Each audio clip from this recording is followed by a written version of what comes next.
Samantala, nakasteady at nakahawak si Javier sa punching bag habang ito ay binabanata ng mga suntok ni Jericho.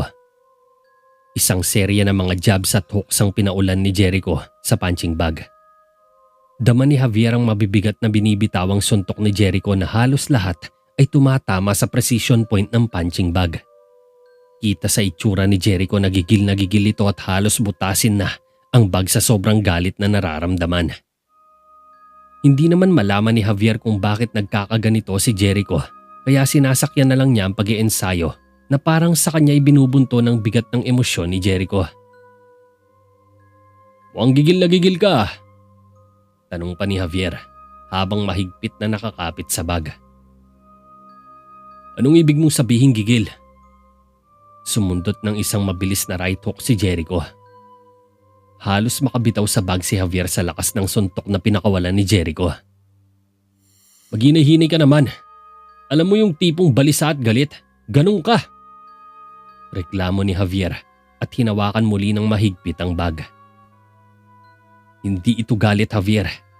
Ito ay kinokontrol sa tamang bilis at pwersa sa pagsalakay."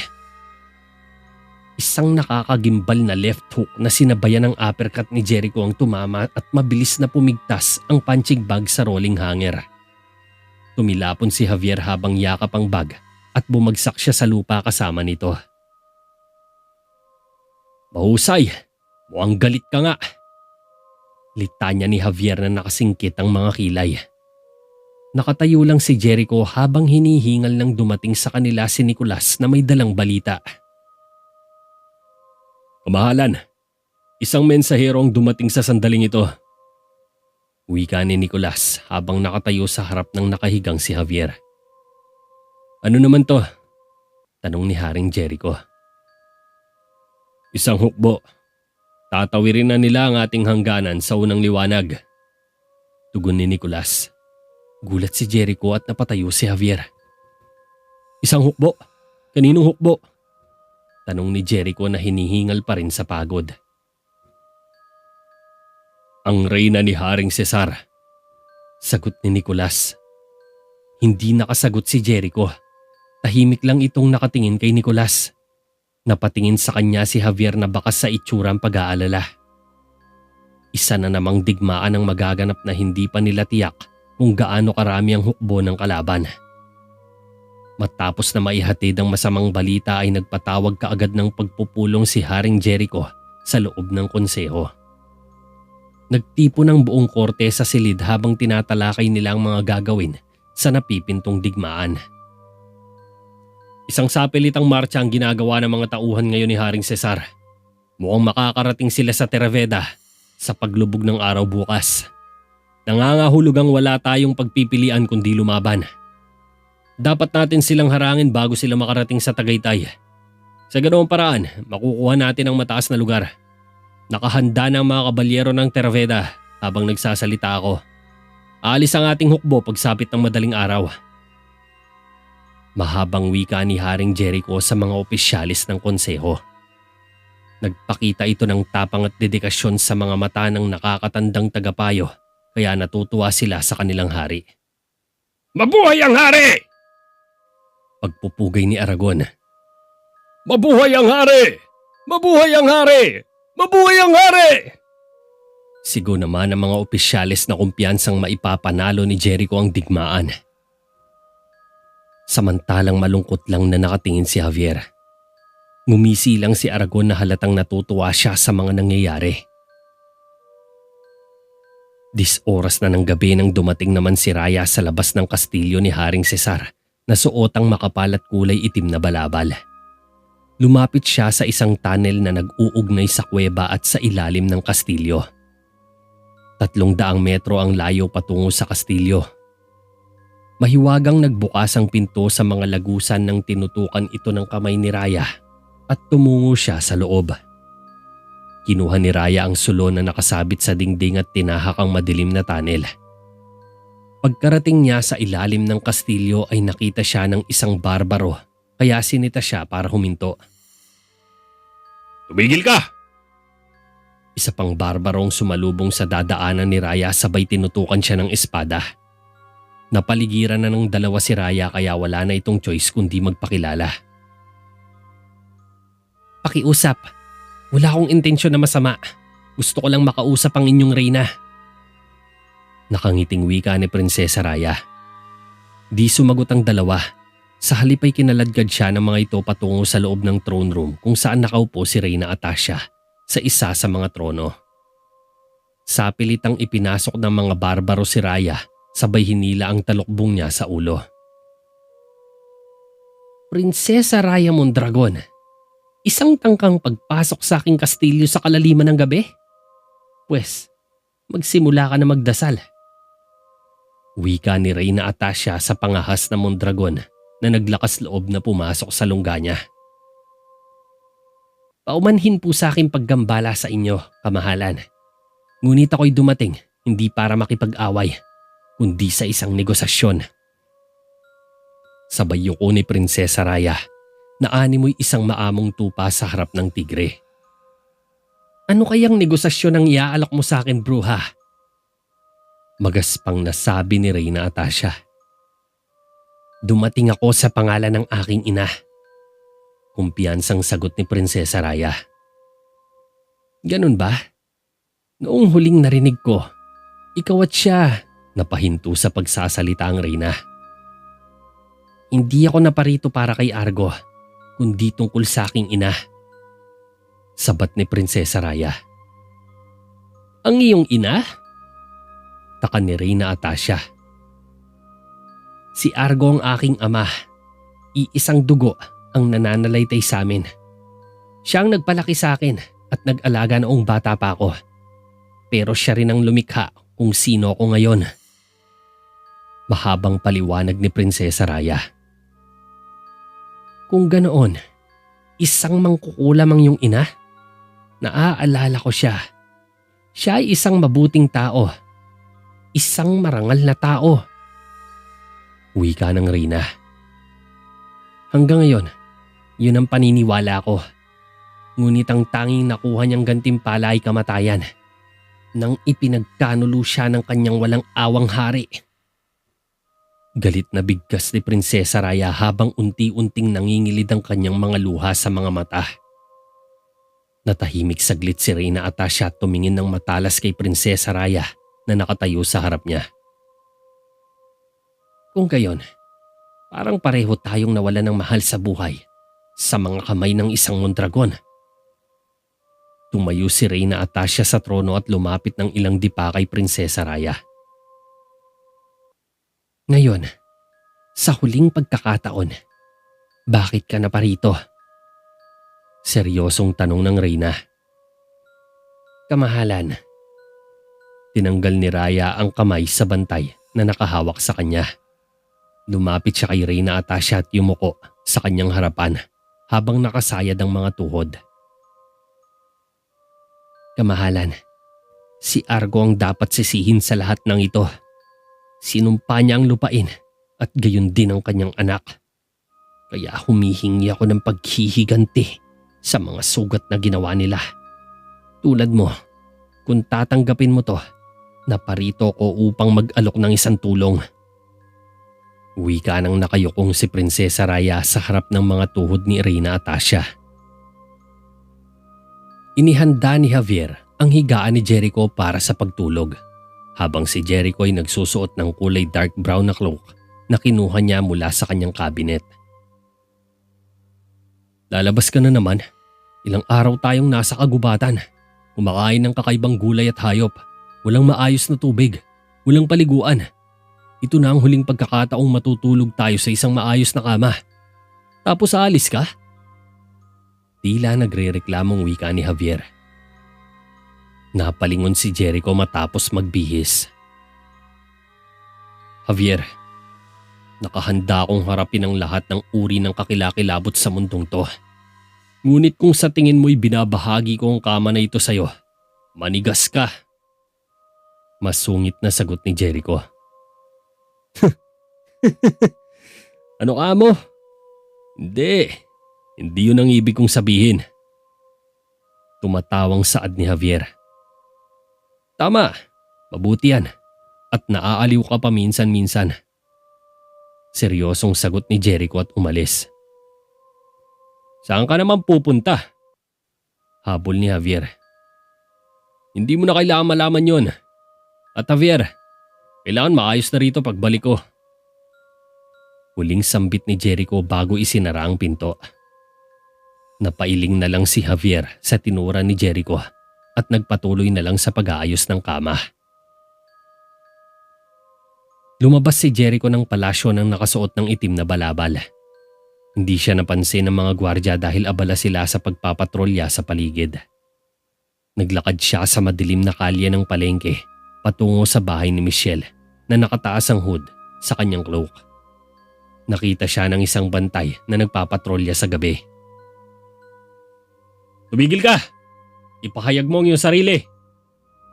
Wika ng gwardya sa likuran ni Haring Jericho. Tumigil si Jericho. Naiiritang lumingon at tinanggal ang hood. Tila nanlamig kaagad ang gwardya nang makita siya. Pasensya na po, kamahalan. Patawarin niyo ako. Nahihiyang yumuko ang gwardya. Ayos lang. Wala kang pinsalang nagawa. Tumango ang gwardya at tumalikod para ipagpatuloy ang kanyang pag-iikot sa bayan. Hinintay ni Jericho na makalayo ang gwardya bago siya nagpatuloy sa bahay ni Michelle. Kumatok kaagad siya pagkarating niya sa pinto ng bahay. Binuksan ni Michelle ang pinto at ngumiti nang makita sa labas si Jericho. Jericho! Nakangiting sambit ni Michelle. Pwede ba akong pumasok? Saad ni Jericho. Siyempre! Halika, tuloy ka. Pinatuloy ni Michelle si Jericho sa loob at dumiretso siya sa kusina upang maghanda ng merienda. Sinara naman ni Jericho ang pinto at lumapit sa mesa. Anong gusto mo? May gusto ka bang kainin? Ipaghahanda kita. Tanong ni Michelle. Ayos lang ako, salamat. Tumango ang dalaga. Hindi rin ako magtatagal. Dagdag ni Jericho. Oh, ganun ba? Awkward na tumayo si Jericho habang nakangiting naghihintay si Michelle. Michelle, pakiusap, maniwala ka sa akin kapag sinabi kong wala kang ginawang mali. Wala kang ginawang mali. Panimula ni Jericho. Napataas ang isang kilay ng dalaga. Nagtataka sa'y kinikilos ni Jericho. At wala kang kinalaman tungkol sa mga to. Maniwala ka. Pero pakinggan mo munang mabuti ang sasabihin ko. Patuloy ni Jericho. Wala sa ano. Hindi kita maintindihan. Nawala ang ngiti ni Michelle. Napalitan ng pagkalito habang nakatitig kay Haring Jericho. Nagbago na ang mga bagay sa akin. Sa pagkawala ng aking ama at sa pag-akyat ko sa trono ay ako na ang namahala sa lupain to. Kaya naman, napahinto si Jericho. Alam ko kung anong responsibilidad mo. Mga mahihirap na gawain na dapat mong gampanan. Naiintindihan ko to. Sagot ni Michelle. Tama. At ngayong hari na ako. Wala na tong kinalaman sa kung ano ang maaari o hindi ko gusto para sa sarili ko. Ani Jericho. Nagsisimula ng maunawaan ni Michelle ang gusto talagang ipahiwatig sa kanya ni Jericho na ngayon hindi na makatingin ng diretso sa mga mata niya. Halatang masakit para sa kanya na sabihin ng personal ang mga bagay na ito kay Michelle. Ang tanging tungkulin ko ay ang mga tao sa lupaing to. Huhusgahan ako sa aking mga aksyon kung sino ang makikita sa akin na may kasamang. Tila hindi kayang ituloy ni Jericho ang kanyang sasabihin. Nagulat at nasaktan naman si Michelle sa mga narinig. Parang hindi kayang i-absorb ng kanyang isipan ang mga salitang sinabi ng taong minahal niya at pinagkatiwalaan ng buong puso't kaluluwa. Nahihiya ka bang makita nilang kasama ako? Sambit ni Michelle. Hindi ganun ang ibig kong sabihin. Pinilig ni Jericho ang kanyang ulo. Nagsimulang mahirapang panatilihin ang pagiging kalmado. Nadadala siya sa daloy ng eksena nila.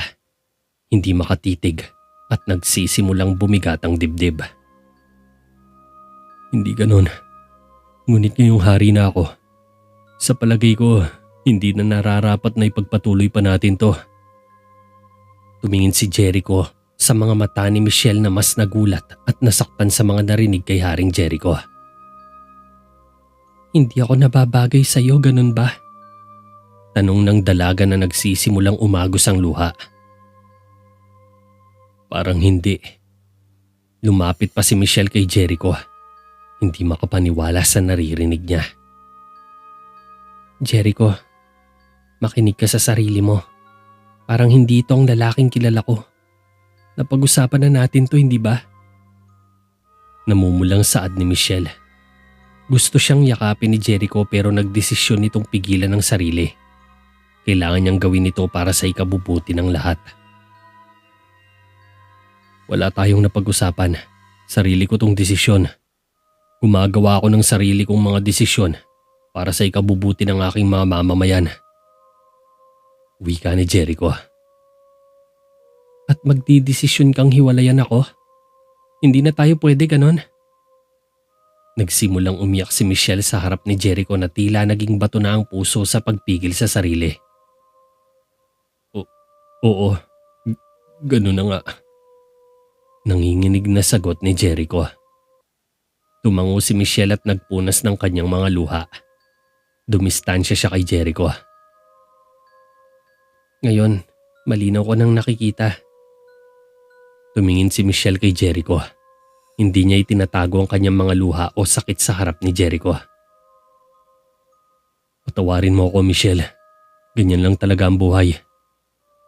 Malungkot na tumalikod si Jericho kay Michelle para umalis. Jericho. Tumigil naman si Jericho habang nasa hawakan ng pinto at tumingin kay Michelle.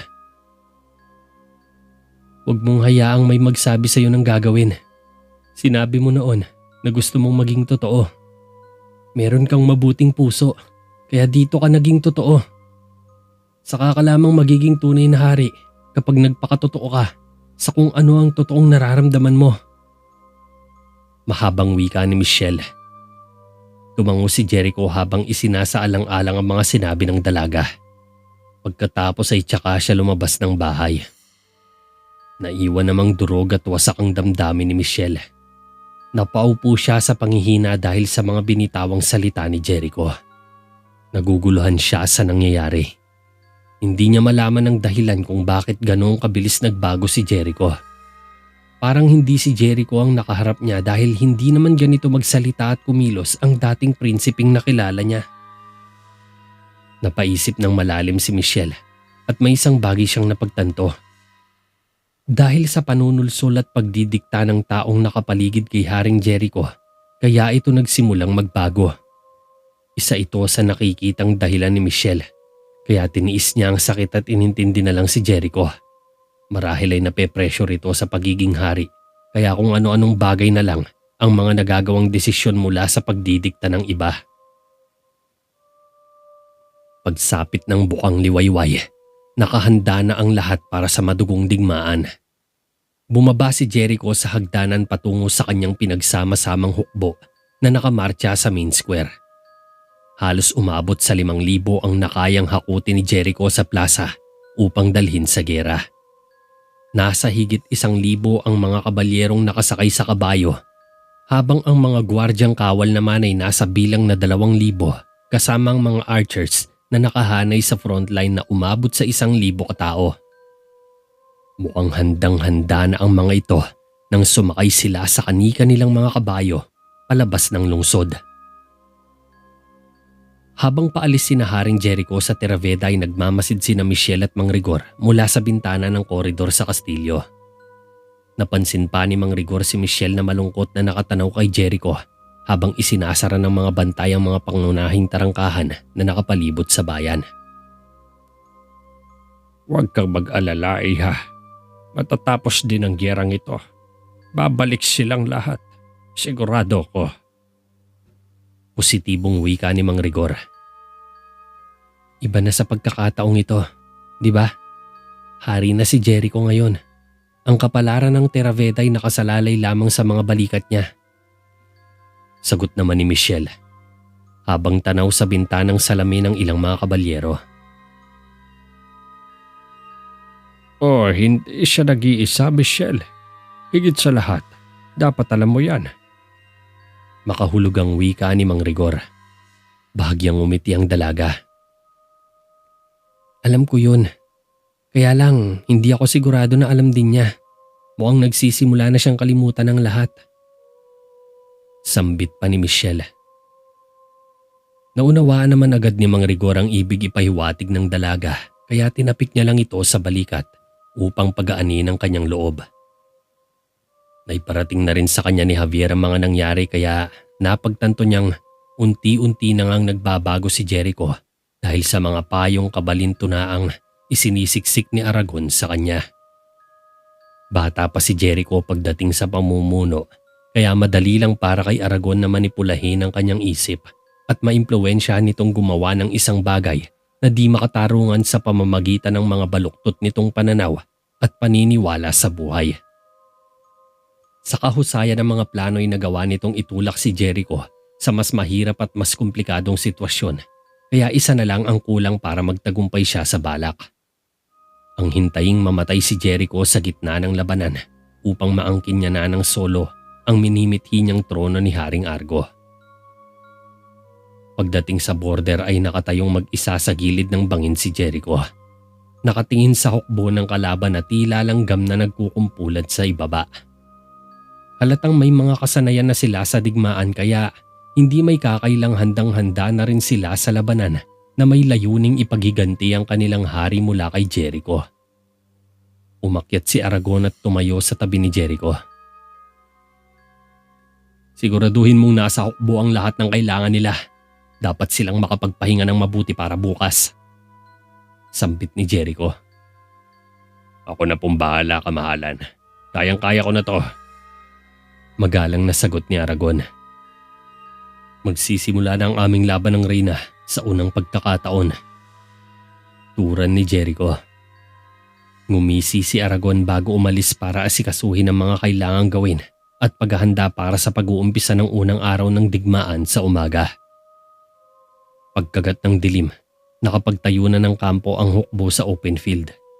Pinapanood ni Jericho sa labas ng kanyang tolda ang kanyang mga kabalyero habang nag-uusap-usap sila sa paligid ng campfire. Ginulo ni Nicolas ang buhok ni Javier habang ang mga kabalyero'y nagsisitawanan. Walang makakagapi sa atin dahil iisa tayo ng hukbo. Matigas na sabi ni Eliseo at nag-toast sila ng tankard ni Ramon. Dahil dito, nalungkot si Jericho nang sumagi sa isipan niya ang isang bagay.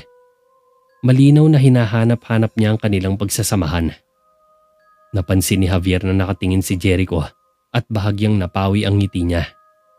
Napansin rin ito ng mga kasama at nagkatinginan sila sa isa't isa. Nahuli nila si Jericho na nakamasid at sinubukang lakipan ang kalungkutan sa pamamagitan ng masungit na tingin. Nawala ang masayang ngiti ng lahat. Dapat na kayong matulog. Maaga pa tayo bukas para sa labanan. Pumasok si Jericho sa loob ng tolda niya, kaya naiwang nagtataka at napatulala ang mga kasamahan niya. Ayos lang ba siya? Takang tanong ni Kael.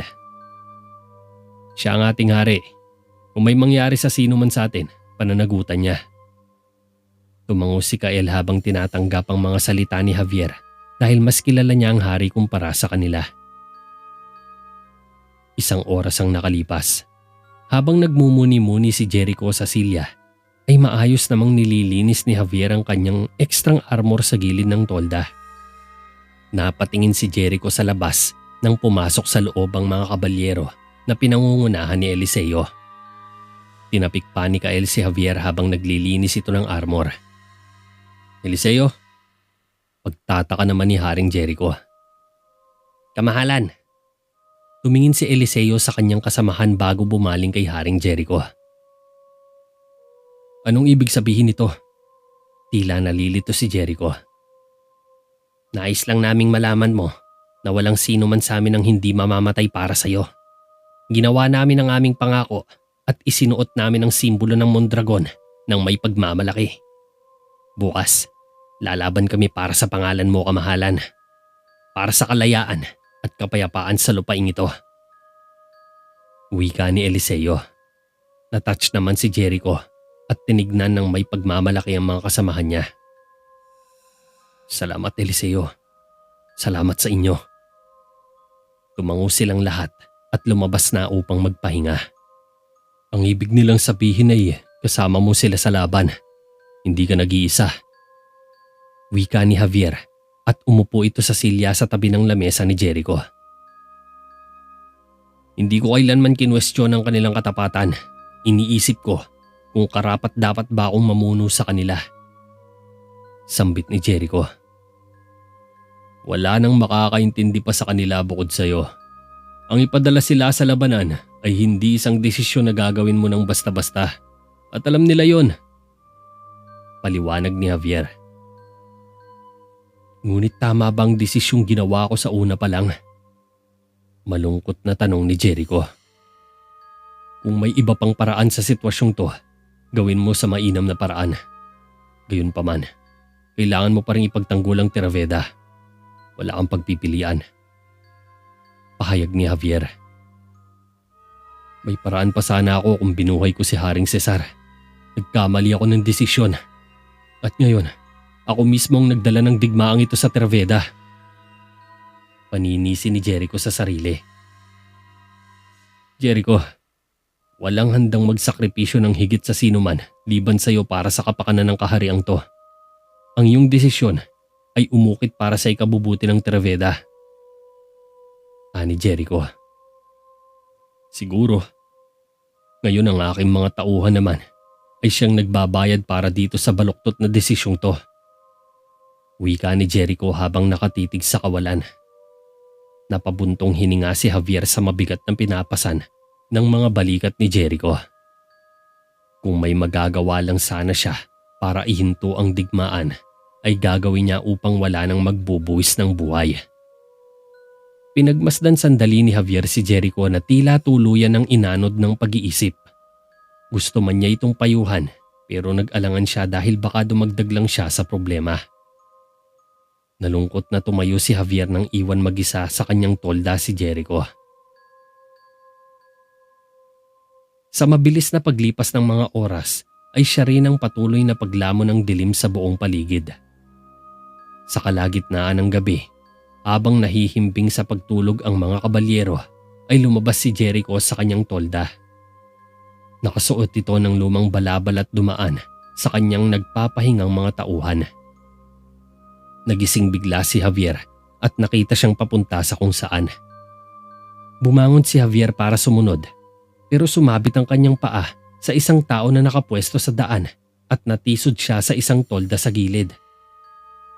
Narinig ni Jericho ang ingay at lumingon ito. Napansin niyang tumahimik ang paligid kaya ipinagkibit balikat na lang niya ang narinig.